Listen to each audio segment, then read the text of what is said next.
예, 아침 묵상에 오신 여러분들 환영하고 축복합니다. 또 오늘 하루는 또 이번 한 주의 시작인데요. 이번 한 주간 또 주 안에서 잘 또 주님과 동행함으로 보낼 수 있는 시간들 되었으면 좋겠고요. 또 주님이 주시는 위로와 또 능력으로 세상 속에 승리할 수 있는 우리 모두가 되길 소원합니다. 이렇게 아침 묵상 시작할 수 있게 허락하신 하나님께 감사드리고요. 함께 은혜 받는 시간 되었으면 좋겠습니다.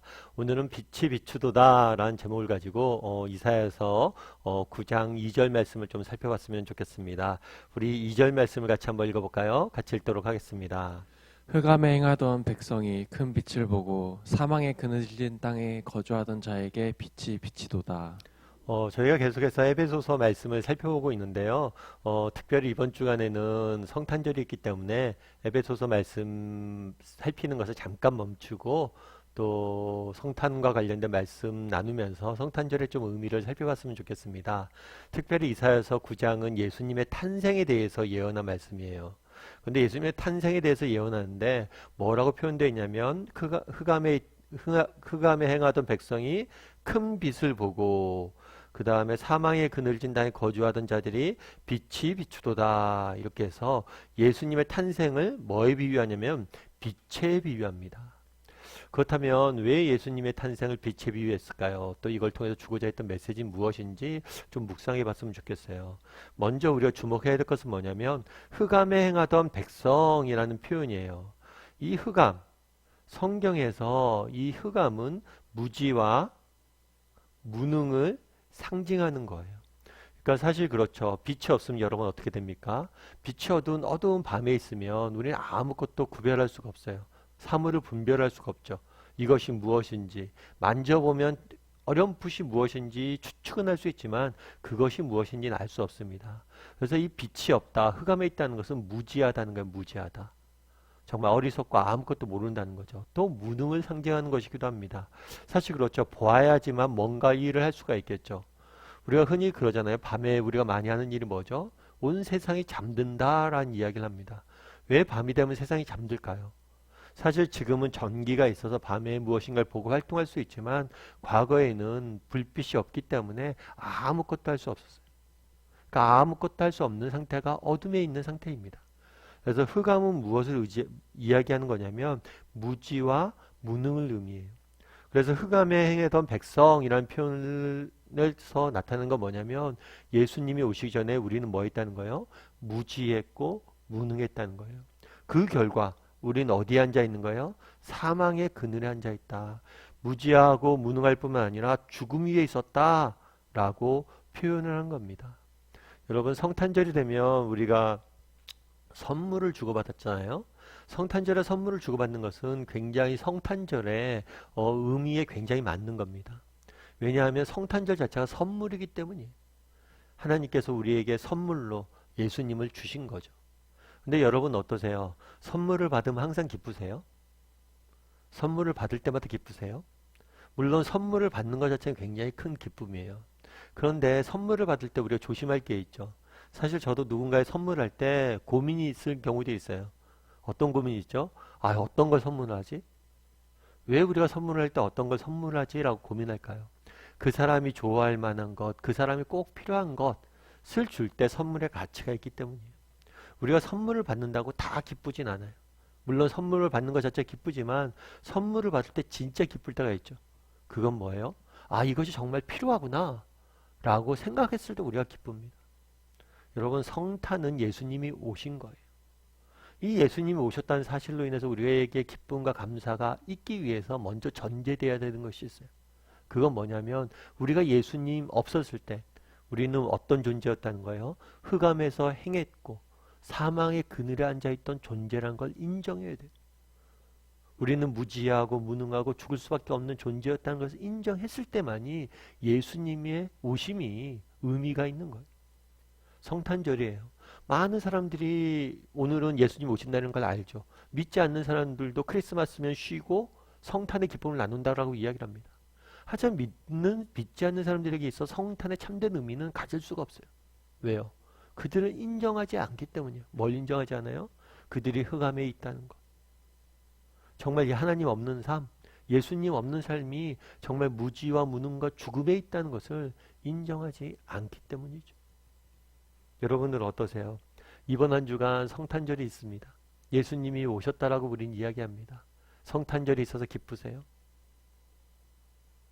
정말 우리가 성탄절의 기쁨을 누리기 위해서 먼저 인정해야 될 게 있어요.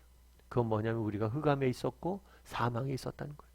그것으로부터 우리가 예수님 우리를 구원하셨다는 거예요. 예수님 오신 사실이 내 마음에 기쁨과 감격이 없다. 그럼 우리는 이 사실을 인정하지 못하기 때문일 수 있습니다. 특별히 흑암에 있는 백성들에게 뭘가 비쳤다고요? 큰 빛이 비쳤다라고 되어 있죠. 성경에서 이 빛의 의미는 뭐냐면 생명이에요, 생명. 생명과 진리와 아름다움을 상징하는 게 빛입니다. 여러분 예전에 설국열차라는 영화를 본 적 있으세요? 그 영화의 대략의 내용은 그런 거죠. 이 땅에 태양이 빛을 잃은 거예요. 그래서 빙하기가 온 거예요. 그래서 모든 땅이 죽어가는 거죠. 마찬가지예요. 태양은 모든 생물의 원천이에요. 생명의 원천이에요. 태양의 빛을 잃는다? 식물도 죽고 동물도 죽고 다 죽을 수밖에 없어요. 그래서 빛이 비쳤다는 건 예수님이 우리에게 참된 생명이 되셨다는 거예요. 뿐만 아니라 아까 얘기했던 것처럼 빛이 있어야지 우리는 무엇인가를 분별할 수 있죠. 구별할 수 있어요. 그래서 빛은 진리의 원천이기도 합니다. 빛이 있어야지 우리는 사물을 구별하고 분별하고 무엇인가 지식을 얻을 수 있어요. 마지막으로 빛은 아름다움의 상징이죠. 다르게 얘기하면 기쁨의 상징입니다. 빛을 통해서 우리는 기쁨을 누릴 수 있어요. 정말 아름다운 꽃들을 보면서 우리가 기쁨을 누릴 수 있고 정말 빛을 통해서 우리는 아름다움에 접근할 수 있는 거겠죠. 그래서 예수님은 어떤 존재냐? 예수님의 탄생이잖아요. 예수님은 어떤 존재냐? 정말 흑암에 있던 무지와 무능과 죽음에 있던 우리에게 생명과 진리와 아름다움을 주기 위해서 오신 분이란 거예요. 여러분은 어떠세요? 예수님이 빛으로 오셨다는 사실, 예수님이 우리의 빛 된다는 사실에 대해서 인정하세요? 여러분 혹시 송명의 시인이라고 아세요? 송명의 시인이라고 아마 들어보셨을 거예요. 송명의 시인 같은 경우에는 태어날 때부터 뇌성마비에 걸렸어요. 태어날 때 의사가 실수로 해서 잘못을 부주의로 인해서 뇌성마비에 걸린 거예요. 그런데 집이 굉장히 가난했어요. 그래서 치료를 잘 받기는커녕 정말 가난해서 먹을 것조차 없었어요. 의사의 실수로 또 집이 너무 가난해서 제대로 된 치료를 못 받다 보니까 평생을 뇌성마비로 살아야 되는 거죠. 제대로 밖에도 못 나가고 움직이지도 못하고 말 한마디 하는데 온갖 힘을 다 들여서 겨우 한마디 뱉을 수밖에 없는 상황이. 정말 태어나면서부터 제대로 된 기쁨을 한 번도 못 누려봤을지 모르죠. 여러분들은 어떻겠어요? 여러분들이 만약에 송명희 시인과 같은 형편이 되면 어떻게 되겠어요? 정말 세상에 대한 원망이 가득하지 않을까요? 송명희 시인도 그랬다고 그래요. 정말 세상에 대한 원망, 하나님에 대한 원망이 가득했다고 그래요. 그런데 이 송명희 시인이 지은 시가 있어요. 그 시 중에 이런 시가 있어요. 어떤 시냐면 어두움 가운데 살아도 나는 어둡지 아니하네.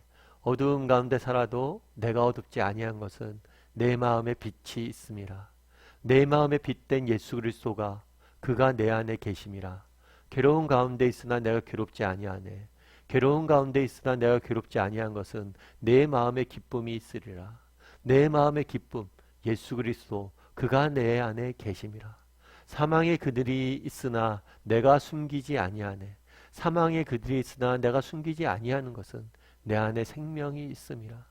내 마음의 생명, 예수 그리스도 그가 내 안에 계심이라. 참 그런 상황 속에서 이런 시를 짓는 거죠. 내 안에 뭐가 있다고요? 빛이 있고 내 안에 기쁨이 있고 내 안에 생명이 있어요. 왜요? 예수님이 내 안에 계시기 때문에. 그날의 예수님 빛이라고 고백합니다. 참 우리는 예수님이 빛 되심을 라고 여러분들은 고백할 수 있으세요? 우리는 예수님 우리의 인생의 빛이 되셨을까요? 바라기는 오늘 하루 묵상해 봤으면 좋겠어요. 어둠과 빛에 대해서 예수님이 내 인생의 빛이 되셨는가? 그리고 정말 송명희 시인이 고백했던 것처럼 정말 우리가 어떤 형편, 어떤 환경에 있든지 예수님 한 분만으로 정말 내 안에 기쁨이 있고 정말 예수님 한 분만으로 내 안에 정말 생명이 있고 그것으로 인해서 참된 기쁨과 소망이 있는 그런 삶을 사는 저희들이었으면 좋겠어요. 그래서 빛으로 오신 예수님에 대해서 오늘 하루 묵상하고 그 예수님이 우리의 빛 되심으로 인해서 감사하고 기뻐할 수 있는 하루가 되었으면 좋겠습니다.